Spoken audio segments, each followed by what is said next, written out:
Bardzo dziękuję Pani Marszałek, Wysoka Izbo. 10 lutego obchodziliśmy stulecie Gdyni, miasta, które jest symbolem odwagi, nowoczesności i morskich aspiracji odrodzonej Rzeczypospolitej.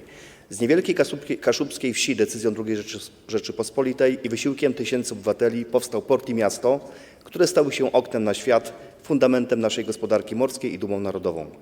Gdynia to także historia ludzi, inżynierów, portowców, robotników, marynarzy, przedsiębiorców i rodzin, które budowały ją swoimi marzeniami, swoją pracą. To miasto wolności, wierne Polsce w najtrudniejszych chwilach wojny i wierne idei solidarności w czasach przełomu. Dziś Gdynia pozostaje przykładem dynamicznego rozwoju i innowacyjności. Niech jubileusz stulecia będzie okazją do podziękowania wszystkim pokoleniom Gdynian oraz do refleksji nad tym, jak mądrze wykorzystać dostęp do morza dla przyszłej Rzeczypospolitej. Cześć i chwała budowniczym Gdyni. Niech żyje Gdynia. Dziękuję bardzo. Zapraszam.